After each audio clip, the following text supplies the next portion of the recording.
Hey y'all, welcome to Nat and Grace Revelations. This is Sister Lucia. This is for Gemini. Sun, Moon, Rising, Cross Watchers, whoever is listening. Thank you for listening, y'all. Gemini, I heard, can you keep a secret? Hell no. I keep hearing something about toilet tissue. I keep hearing that. And I heard you gonna get your issue. Don't tell me, tell somebody else. Somebody is not trying to be somebody's co-defendant, accomplice, sidekick, side piece, whatever this is. They are not signing up for this. And it honestly comes across as if it's showing how much respect they have for themselves and possibly this person, this other party in the equation. Peach, anything like that. It feels like somebody's name is holding a lot of weight, or their presence holds a lot of weight, or is a really big factor. And someone is angry about that. So they may be mean to this person because they're still around. They may hate this person because they can't do anything while this person is around, or they can't act stupid, talk crazy, be disrespectful, whatever, while this energy is around. I keep hearing Marley, Mar, anything like that. And what's interesting about that is like Marlon Wayne's Drink Champs interview is so funny, but it was really interesting to watch just energetically from a spiritual level, because he really knows how to control a conversation while allowing others to speak. And when I mean, like, you can watch that man check grown men about the way that they're speaking about other men, especially men who aren't present to defend themselves and that type of stuff. And it was just so respectable. Like, it really showed like a very raw side of Marlon Wayans that I was happy to see. And not because like as a fan or anything like that. I mean, just as a human being, like, just to see a celebrity still have that sense of humility to themselves. Like, he literally like watched them sit and try to call, like, I think it was them calling Trevor Noah white, like he wasn't really black or something like that. But Trevor Noah is South African, and he just kept addressing that. Like, he kept checking Nori, like, nah, like, you not about to say no shit like that, you know what I mean? Because I personally have seen Trevor Noah like speak out about like Black Lives Matter, that type of stuff, racist events, whatever. It's up more than I've seen Nori. So it's like, you know what I mean? Like, you're not about to slander the next successful black man or say that he's less of a black man just because his skin complexion is lighter than yours, when you feel me, he's actually put in work for the black community in some type of way, using his influence in a positive way, or at least to bring awareness to certain social,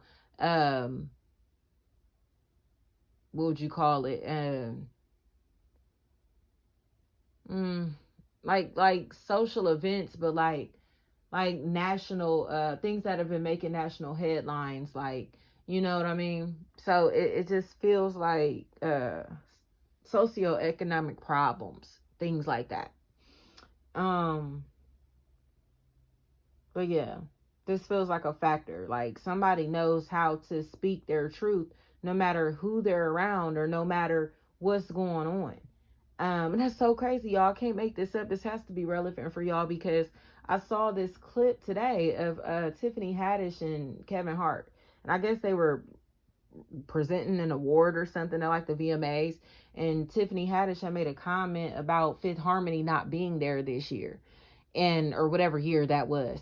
And Nicki Minaj got her award and got on stage and said, like, because Normani is that bitch. Like, don't ever try to do them like that. You feel me? And now you see Tiffany Haddish is getting blackballed by the media. So she ain't at no award shows and the events and the shit like she was. You know what I mean? So it's like, just watch yourself. Watch your mouth. Watch the things that you say. Watch the energy that you put out. Watch how you evil eye other people, hate on other people, the people that you're jealous of, whatever. It's like, you know what I mean? Like, that type of stuff. It feels like somebody who's mad because they honestly assumed that they were going to be on top forever. They were going to be able to to kind of like hate their way into winning. But it feels like they're not a part of the like, what you call it, like I'm seeing like the Olympic podium. I don't know if there's an actual term for it where they have first, second, and third place, but this energy didn't get first, second, nor third place. So it's kind of like, you know what I mean, bitch, you weren't even runner up, so what are you mad about? Like, you know what I mean? Like, I don't understand it. Like, I don't understand it. Like, this energy is just pissed off because they didn't get selected, or they didn't make this team, or they don't fit in with this group, or they're intentionally trying to make somebody feel like they're not a part of the team, a part of the group. But the individual that they're trying to exclude has created a table of their own. So it's kind of like, yes, it's a whole buffet over here, while y'all may have had a table, but y'all sitting at the table eating ramen noodles while we got a chef prepared 5-course meal type shit. Like, you know what I mean? So it's kind of like settling for crumbs, settling for scraps, settling for the bare minimum, settling for bullshit over having like quality things, a quality person, having something or someone that actually has substance to themselves, building something solid, building something that was going to last, creating things that are going to be influential, beneficial, you know, lucrative, you know. That's what I have here. It feels like somebody, I heard the book of Luke. Read the book of Luke. I heard chapter, what was that, 6 verse 3, but I have 6:5. So that's really interesting. We will look that up. I'm actually about to do that now while I just am in this, y'all, because these readings have been really short. I like to try to keep them short because the information is there, y'all, and I don't like rambling or feeling like I'm doing that, you know? Okay, so and Jesus answering them, have you not read so much as this, what David did when himself was hungered, and which they were with? Hold on. I gotta click on the whole thing, y'all. There we go. Now maybe I can get all the way to 5. It's told me 3, but I'm seeing 5 all the way to verse 5. So, and Jesus answering them said, have you not read so much as this, what David did when himself was an hungered, and they which were with him, how he went into the house of God, and did take and eat the showbread, and gave also to them that were with him, which is not lawful to eat, but for the priest alone. And he said unto them, that the Son of Man is Lord also of the Sabbath. So this is really interesting to me, because it's almost as if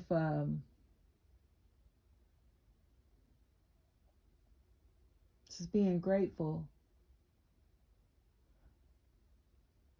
God provides what we need.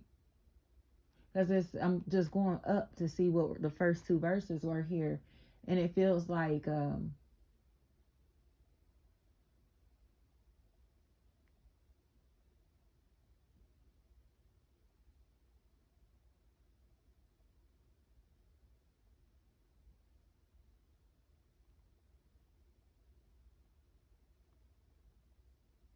it's about the Sabbath and honoring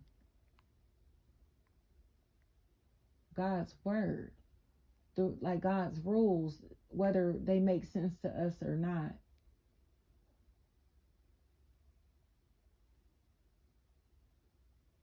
It's so interesting to me because I'm just going through this, y'all, and as this is the verse, the chapter where God assigns his disciples. I can't make this up. I can't make this up.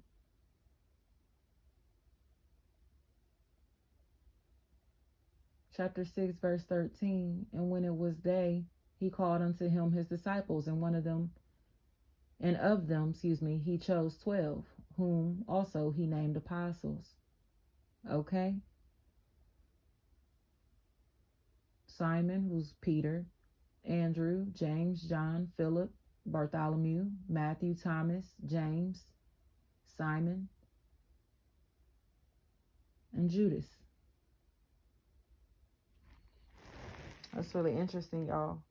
So it's like these are the people, the energies who are able to follow the rules, who have proven that they are qualified. You get what I'm saying?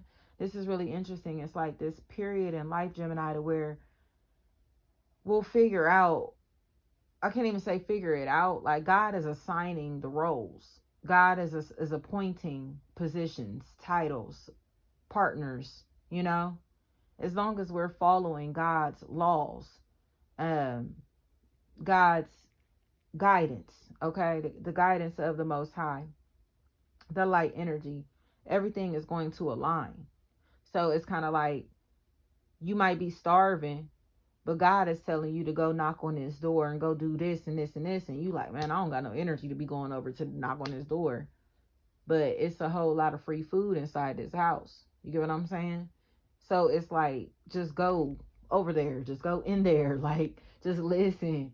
You get what I'm saying? Like, that's what this feels like, y'all. What's the lesson here? Like, understanding, looking at how God has had favor over our lives, over our peers' lives in different ways, and appreciating that and understanding that that favor is unwavering as long as we are not wavering in our faith, in our calling, on our missions.